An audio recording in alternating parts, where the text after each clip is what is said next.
নমস্কার, দেখছেন কলকাতা টিভি, সঙ্গে রয়েছে আমি স্বর্ণালী। শুরু করছি সংবাদ সারাদিন। আর নজর রাখবো এই মুহূর্তের বড় খবরের দিকে। তেলেঙ্গানার ওষুধ কারখানায় বিস্ফোরণে ক্রমশই বাড়ছে মৃতের সংখ্যা। এখনো পর্যন্ত ৪২ জনের মৃত্যুর খবর পাওয়া যাচ্ছে। বাংলা ও বিহার থেকে কাজ করতে গিয়েছেন বহু মানুষ এবং মৃত ও আহতদের বেশিরভাগই বাংলা, বিহার ও ঝাড়খণ্ডের বাসিন্দা বলে জানা যাচ্ছে। আরো বিস্তারিত জানবো আমাদের সঙ্গে এই মুহূর্তে ফোন লাইনে রয়েছেন প্রতিনিধি ওয়াসিম আহমেদ। ওয়াসিম, কি জানা যাচ্ছে এখনো পর্যন্ত, কি সর্বশেষ আপডেট রয়েছে? দেখো, গতকাল অর্থাৎ সোমবার তেলেঙ্গানার যে রাসায়নিক কারখানায় ভয়াবহ বিস্ফোরণের ঘটনা ঘটে, যেখানে প্রায় ৯০ জন মতন শ্রমিক সেই মুহূর্তে কাজ করছিলেন। সেই তীব্রতা এতটাই ছিল যে সেই কাজ করতে করতে সেই সময় শ্রমিকরা চারিদিকে ছিটকে পড়ে যান দুর্দান্তে। এবং এখনো পর্যন্ত যেটা আপডেট, সেটা মোটামুটি এখন অন্তত ৪২ জন শ্রমিক ইতিমধ্যে মারা গিয়েছেন এবং বেশ কিছু জন গুরুতর আহত অবস্থায় হাসপাতালে চিকিৎসাধীন। যারা মারা গিয়েছেন তাদের অনেকের পরিচয় এখনো পর্যন্ত জানা যায়নি। এবং এটা আরো জানা যাচ্ছে যে ওই ৯০ জন শ্রমিকের মধ্যে বেশিরভাগই কিন্তু বাংলা, বিহার, উড়িষ্যার। এবং আমাদের বাংলার লোক এখনো অনেকে ওখানে আটকে আছেন।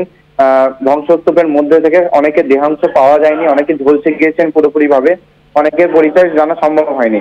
এবং সেই বিষয়ে কিন্তু আমাদের রাজ্য সরকার সেটা ফলো আপ নিচ্ছে এবং বেশ কিছুজন নিখোঁজ আছে বলে বাংলা থেকে বেশ কিছুজন শ্রমিক নিখোঁজ এখনো পর্যন্ত ওই স্থানে। সেই আপডেট এখনো পর্যন্ত আমাদের কাছে জানা যাচ্ছে। উদ্ধার কাজ এখনো জারি আছে। আর আজকের যেটা সর্বশেষ আপডেট, যে মৃতের সংখ্যা বেড়ে প্রায় ৪২ দাঁড়িয়েছে। ধন্যবাদ তোমায়। আমরা কথা বলছিলাম, আমাদের সঙ্গে ফোন লাইনে ছিলেন প্রতিনিধি ওয়াসিম আহমেদ। যে খবরের দিকে নজর রয়েছে আমাদের, তেলেঙ্গানার ওষুধ কারখানায় বিস্ফোরণে ক্রমশই বাড়ছে মৃতের সংখ্যা। বাংলা এবং বিহার থেকে বহু মানুষ সেখানে কাজ করতে গিয়েছিলেন।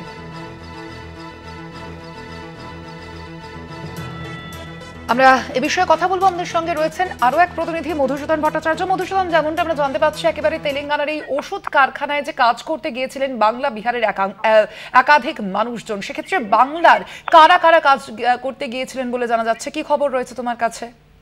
একদমই, দেখো সোনালী, দাসপুর, পশ্চিম মেদিনীপুর জেলা দাসপুর থানার হরিরাজপুর এলাকার ৪ জন শ্রমিক কিন্তু সেখানে তারা কাজ করতেন। ইতিমধ্যে কিন্তু বেশ কয়েকজন এখনো পর্যন্ত নিখোঁজ রয়েছে। তবে প্রশাসনের পক্ষ থেকে কিন্তু তাদের যে সমস্ত যে শ্রমিক, তাদের সমস্ত রকম তথ্য নিয়ে কিন্তু সেখানে একটা পাঠানোর যে পরিকল্পনা, সেখানে কিন্তু পাঠানোর একটা ব্যবস্থা করা হয়েছে। অপরদিকে কিন্তু একজন মাত্র এখনো পর্যন্ত সুস্থ রয়েছে, যেটা আমরা জানতে পারছি, রাজীব টুডু। তিনি এখনো পর্যন্ত সুস্থ রয়েছেন। দাসপুরের হরিরাজপুর এলাকায় তার বাড়ি। অপরদিকে রাজীব টুডু এবং যিনি কাজ করতে গিয়েছিলেন তিনি এখনো পর্যন্ত সুস্থ রয়েছেন।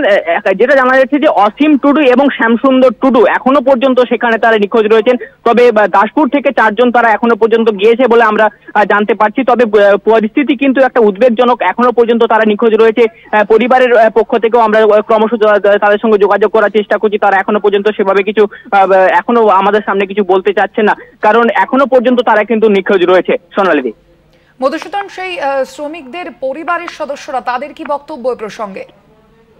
একদমই, দেখো, পরিবারের সদস্যদের সঙ্গে আমরা ক্রমশ যোগাযোগ করার চেষ্টা করছি। এখন তারা দ্রুত যে একটা তাদের খোঁজার যে ব্যবস্থা, সেই খোঁজার ব্যবস্থা চালানোর জন্য প্রশাসনিক আধিকারিকদের তারা দ্বারস্থ হচ্ছেন। অপরদিকে দাসপুর ১ নম্বর ব্লকের বিডিও দীপঙ্কর বিশ্বাস, তিনি সমস্ত রকম তাদের সেই সমস্ত শ্রমিকদের তথ্য নিয়ে সেখানে যে পাঠানোর যে একটা পরিকল্পনা, সেই পরিকল্পনা কিন্তু ইতিমধ্যে প্রশাসনের পক্ষ থেকে করা হচ্ছে বলে কিন্তু আমরা এখনো পর্যন্ত জানতে পারছি। মধুসূদন, প্রশাসনের পক্ষ থেকে কি বলা হচ্ছে যে যেই শ্রমিকরা তারা সেখানে আটকে পড়েছেন, তাদের ঠিক কতদিনের মধ্যে উদ্ধার করে আবারও বাংলায় আনা হবে?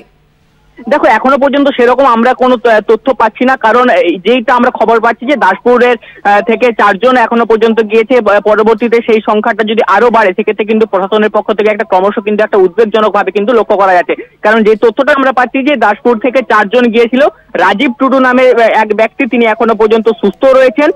অসীম টুডু এবং শ্যামসুন্দর টুডু, দাসপুর থানার যে হরিরাজপুর এলাকা, তারা এখনো পর্যন্ত এই ২ জন নিখোঁজ রয়েছে। তবে এখনো পর্যন্ত তাদের কোনো রকম খোঁজ পাওয়া যাচ্ছে না। তো প্রশাসনের পক্ষ থেকে তাদের নাম এবং তাদের যে সমস্ত যে বায়োডাটা রয়েছে সেখানে কিন্তু একটা পাঠিয়ে তাদের সেখানকার যে প্রশাসনিক আধিকারিক, তাদের প্রশাসনিক আধিকারিকদের সঙ্গে কিন্তু দ্রুত কন্ট্যাক্ট করার চেষ্টা করছে প্রশাসনিক আধিকারিকেরা। মধুসূদন, পরিবারের পক্ষ থেকে, তাদের তরফ থেকে প্রশাসনের কাছে কি আর্জি জানানো হচ্ছে? দেখো, পরিবারের পক্ষ থেকে প্রশাসনকে বলা হয়েছে যে তাদের ছেলেকে যেমন দ্রুত ফিরিয়ে আনা হয়, সেখানে কাজ করতে গিয়েছিল তাদের ছেলে যেমন সুস্থ থাকে, সমস্ত বিষয়টি কিন্তু পরিবারের পক্ষ থেকে এখন কিন্তু উদ্বেগজনক ভাবে রয়েছে। তবে প্রশাসনিক আধিকারিকরা চেষ্টা করছেন তাদের সমস্ত নথি নিয়ে সেখানকার প্রশাসনিক আধিকারিকদের পাঠানো, দ্রুত তাদেরকে ফিরিয়ে নিয়ে আসার চেষ্টা একটা করা হচ্ছে প্রশাসনের পক্ষ থেকে। এখনো পর্যন্ত তেলেঙ্গানার প্রশাসন সূত্রে কি খবর পাওয়া যাচ্ছে মধুসূদন এই বিষয়ে? দেখো, এখনো পর্যন্ত আমাদের যে বাংলার যে প্রশাসন, সেই বাংলার প্রশাসন সূত্রে আমরা দাসপুর 1 নম্বর ব্লকের যিনি বিডিও দীপঙ্কর বিশ্বাসের সঙ্গে এখন পর্যন্ত আমরা কথা বলতে পেরেছি। তবে তিনি বলছেন যে খুব দ্রুত তাদেরকে ফিরিয়ে আনার ব্যবস্থা করা হবে। তবে সেখানকার প্রশাসনের সঙ্গে এখনো পর্যন্ত আমরা যোগাযোগ করে উঠতে পারিনি। তেলেঙ্গানার প্রশাসনের সঙ্গে কি বাংলার প্রশাসন যোগাযোগ স্থাপন করছে?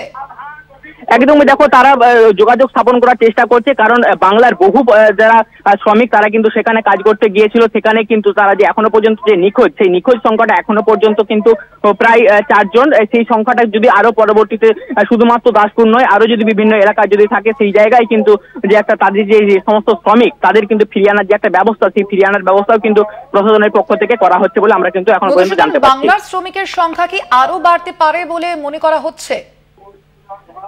একদমই, দেখো শুধুমাত্র এই দাসপুর নয়, পাশাপাশি আরো বিভিন্ন বাংলার যে সমস্ত শ্রমিক রয়েছে তারা কিন্তু সেখানে কাজ করতেন। পাশাপাশি এই সংখ্যাটা কিন্তু আরো বাড়তে পারে বলে এখনো পর্যন্ত আমরা কিন্তু জানতে পারছি। ধন্যবাদ তোমায়। আমরা কথা বলছিলাম, আমাদের সঙ্গে ফোন লাইনে ছিলেন প্রতিনিধি মধুসূদন ভট্টাচার্য। আপনাদের জানিয়ে রাখি সোমবারের এই ঘটনা।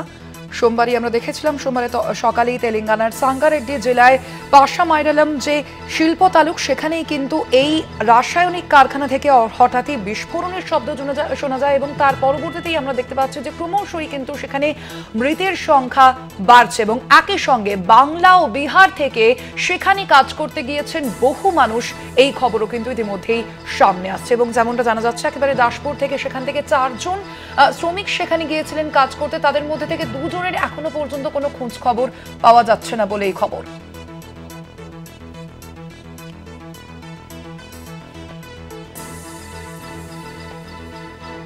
আমরা কথা বলবো, আমরা এই মুহূর্তে টেলিফোনে যোগাযোগ করতে পেরেছি শ্রমিক রাজীব টুডুর সঙ্গে। রাজীব বাবু, আমরা যেমনটা দেখতে পাচ্ছি একেবারে সেখানে কিন্তু বহু মানুষ আটকে রয়েছেন বলে জানা যাচ্ছে এবং বাংলার বহু শ্রমিক সেখানে রয়েছেন। এখনো পর্যন্ত আপনার কি অবস্থা রয়েছে, শারীরিক অবস্থা আপনার কেমন রয়েছে? আমার ঠিক আছে। সেখানে এই আচমকা বিস্ফোরণের ঘটনা কিভাবে ঘটলো? ঘটছে মানে সেখানে তো আমি ছিলাম না, এবার মানে রুমে চলে এসেছিলাম। রুম থেকে 9টার সময় আমার কল এসছে, কল আসার পরে বলছে এরকম এরকম আগুন ধরে গেছে। তখন গেছি, পুরো দোতলা বিল্ডিং ভেঙে গেছে, ভেঙার পরে পুরো আগুন দাও দাও করে জ্বলছে। তখন আমি সেখানে পৌঁছে গেছি। তখন মানে যত পাবলিক এসছে, আসার পরে পুলিশ গাড়ি এলো, মানে যত যেরকম নিমানা হয় সেরকম সব কিছু আসছে। এবার লাস্ট তো যারা লাশ পাওয়া যাচ্ছে তাদেরকে নিয়ে যাচ্ছে, মানে নাম নিয়ে যাচ্ছে, নিয়ে যেয়ে নাম পুরা সই করা আছে, এ গেছে, যে যেমন তারাপদ গেছে তার নাম সেখানে গিয়ে দেখলাম হাসপাতালে, হ্যাঁ কম্পিউটারে পুরা করা আছে। এখানেও দেখলাম যারা সেখানে গেছে সব নাম তোলা আছে। রাজীব বাবু, এই বিস্ফোরণের সময় সেখানে কতজন শ্রমিক কাজ করছিলেন? সেখানে করছিল প্রায় 100 উপরে হবে, মানে 120 এরকম 20 জনের মতন আছে কাজ করছিল, টোটাল স্টাফ।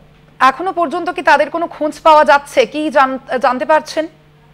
না, কিছুই খোঁজ পাওয়া যাচ্ছে না। এই একটু আগে আমি কোম্পানির মালিক আমাকে ফোন করছিল, ফোন করার পরে আমি গেলাম, যে বললো বাড়ির লোক কি আসছে? আমি বলছি তারা আসছে, তারা এখন 5-6টার সময় মানে 10টার দিকে ঢুকবে, রাত্রি 10টা বেজে যাবে। এবার বলে ঠিক আছে, তারা এলে আমাকে ফোন করবি। ফোন নাম্বার নিয়ে এসেছি, ফোন করে আমাকে দেখা করতে বলছে।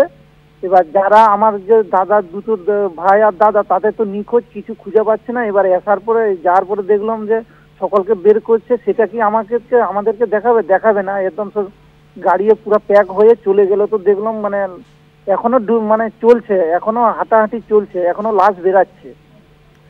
রাজীব বাবু, যেমনটা আমরা জানতে পাচ্ছি যে বাংলা এবং বিহার থেকে কিন্তু বহু মানুষ সেখানে গিয়েছিলেন, সেক্ষেত্রে বহু মানুষ মারা গেছে ম্যাডাম, বহু মানুষ। এত কান্নাকাটি আপনি শুনলেন, নিজেকেই কান্না পেয়ে যাবে, এত কান্নাকাটি। রাজীব বাবু, বাংলা থেকে আনুমানিক কতজন শ্রমিক গিয়েছিলেন বলতে পারবেন? সেটা বলতে পারছি না, মানে আমার দাসপুর থানা থেকে যে আমার যে হরিরাজপুরে বাড়ি, আমার কাছ থেকে আমরা এখানে এসেছি, আমি আমার কাকা মানে 4 জন আমরা এখানে এসেছি, 4 5 6 7 7 জন আছি টোটাল আমার একটা রুমে 7 জন ছিলাম। 7 জনের মধ্যে ওই যে 3 জন ডে ডিউটি গেলো, আমরা নাইটে ছিলাম। আপনাদের মধ্যে এখনো কাদের কাদের খোঁজ মিলছে না?